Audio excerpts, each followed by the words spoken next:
Welcome to the weekly roundup on SA Footballer TV. Div 6 time, Tommy. Hi, Tommy. Hi, how are you?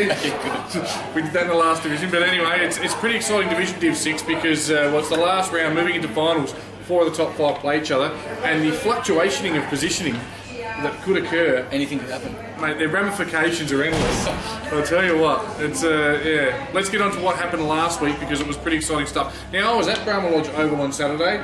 Yeah, just cashing checks and breaking necks. And a 21-goal win for the D grade, but enjoyed it. Well done to, just wanted to, the reason I'm not saying that because I want to talk about myself. Chris Jones for Brahma Lodge played his 250th. It's a monumental effort in the Brahma Lodge C grade on the weekend. Got chaired off and yeah, so well done, Chrissy. It was a great effort. He'll retire this week, so he says. That's what I've said too. Yeah. And we wish him all the best in his future endeavours. But in the A grade, it was Brahma Lodge going down to Pulteney. Pulteney back on the winners list. It was Brahma Lodge 7 goals, 648. Brahma Lodge 8 goals, 11, 59. Have you been following Div 6 closely? Oh, a little bit. The match won't load.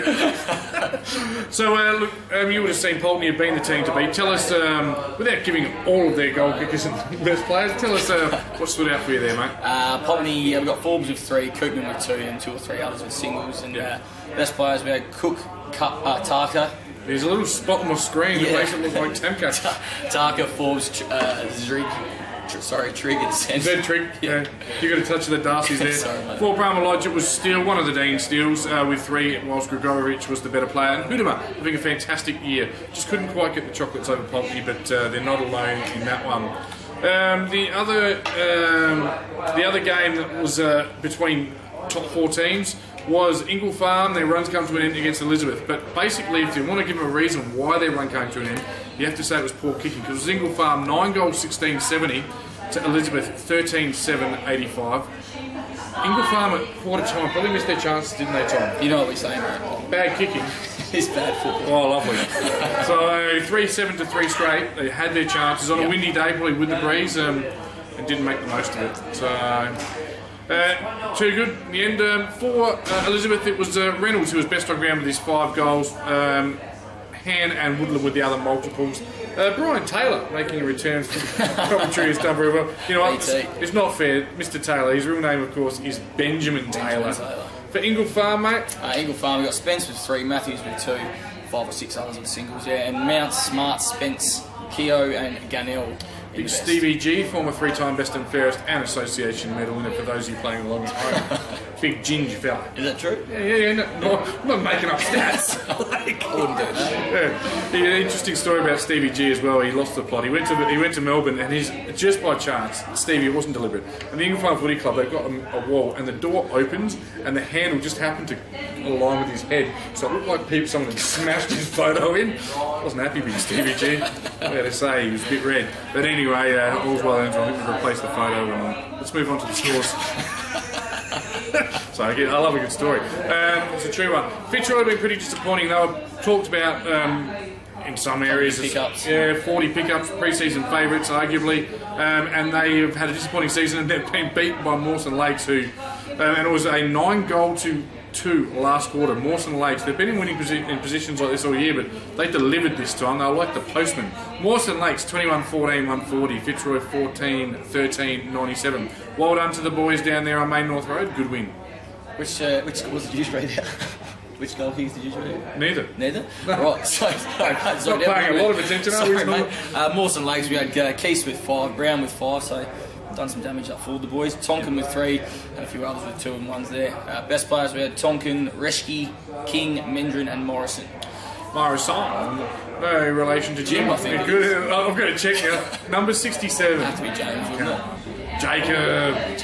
Jake Lift. Change your name. Yeah. For Fitzroy, familiar names, Beattie and Birkin, the best players, whilst Burke kicked 6. Unfortunately, a few others needed to probably step up this season. He's kicked quite a few this year, I think, hasn't he? Burke, yeah, he had a quiet start to the year.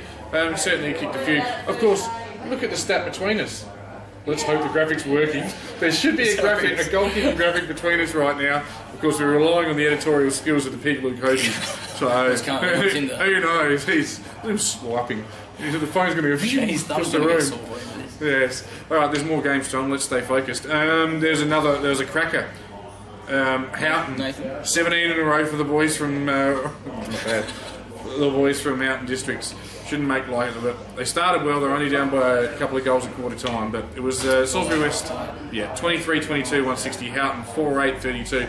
For Salisbury West, Newchurch continued, I think it's back-to-back bags of 8. I think so, yeah. It'll be 16 in 2 weeks for those who are mathematically challenged. Jones, Ward and Davies were their better players. For Houghton, mate? Houghton, we got Burden with 2, Simpkins and Hall with 1 each, and Burden, Glanville and Keach in the best players. And a burden has been what this season has been for the boys. Out there at Andrew Rogers Park, there's one game to go. They're going to go 0-18. And I'm going to say it, I've been there, I've played in one of those seasons, so it's not fun, but well done for sticking it out. That's right. No reports, no stupid stuff coming out of Houghton. They're a good club. They'll bounce back in Division 7 next year. Yeah. The last game of the round was Trinity Old Scholars, and they have been just marching along nicely. 50-point win over West Croydon. 11-13-79, West Croydon 4-5-29. For the tossers, please, Tom. Tossers, we got Perry with 3, Perrin with 2, Collins with 2, and 5 or 6 other singles there. We got Dickman. You are Dickman. Stimson, Collins, Crompton, Peters in the best players. For West Croydon, Luke Walsh, I think he'll be the playing coach, isn't he? Yeah, I think so. What's that? Luke Walsh, the playing coach of West Croydon? Luke Nichols. Okay. Well, it was a Luke. We were halfway there. He kicked 2. Freeman, we would have been lying. Freeman was their best player with Walsh and Francis. Disappointing year for West Croydon, really. Well, yeah, Tom, it is a disappointing year. I mean, if you look at the ladder just quickly, which is probably flashing up on the screen right now, and if it's not, we apologise. They've finished 6 and 11 after 17 rounds, 1 round to go. What's the interesting thing about that, though, Tom? Weren't they 4-0 at one stage? Interesting to say that, Tom. It's as if we rehearsed it. They were 4-0, so they've just won two of their last 13. And again, last year, I think they were 17-1 in the regular season and fell at the final hole. Only didn't go up because they only put one team up, I think, from the 6. That is correct. Well, they made the grand final, yeah. So you would have expected them to be good, but Matty McPherson moved on, and obviously some players. Yeah. The young Indigenous fellow was an absolute star last year with Portland. Yeah. I'm sure they'll get a few back next year and be right up there again.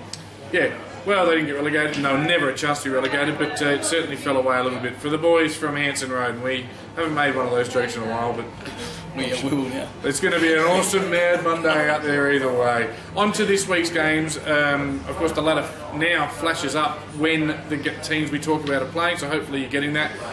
We'll start at Mawson Lakes, where Mawson Lakes play Salisbury West in a battle of pride. Who are you tipping, mate? Salisbury West. Yeah, Salisbury West should win quite well.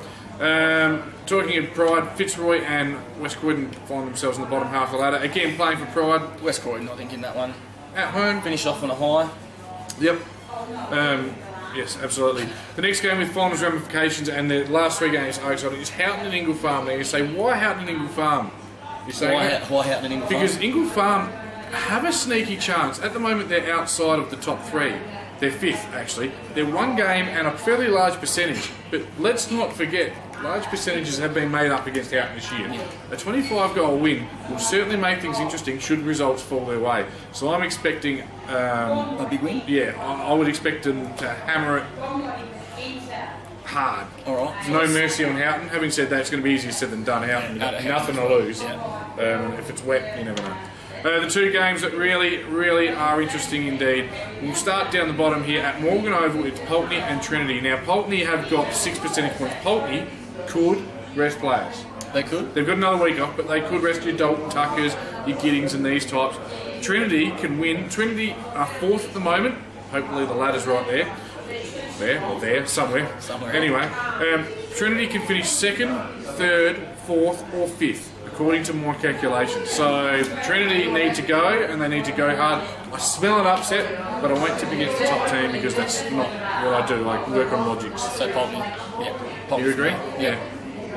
And the last one was, of course, Elizabeth and Brahma Lodge. These 2 teams sit 2nd and 3rd. Now, it could work out that Elizabeth win this and they just play them again at home the following week. But Brahma Lodge also could finish 3rd, 2nd, 4th, and possibly even 5th. As we said, Elizabeth loses by enough and they drop down 2 spots and lose a second chance as well. So I'm not sure Elizabeth can drop down past 3rd, but Brahma Lodge certainly can drop as low as 5th. So what Elizabeth could lose, if they lose, is a home final. Yeah, you think they'd win at home, wouldn't you? Yeah, you'd think. They've been really good this year. They've knocked off Pulteney a couple of weeks ago. I'll take the Eagles. Oh, yeah, me too. Beautifully done. Tom, it's been a pleasure working with you. You too, Tommy. Let's Thanks, shake. mate.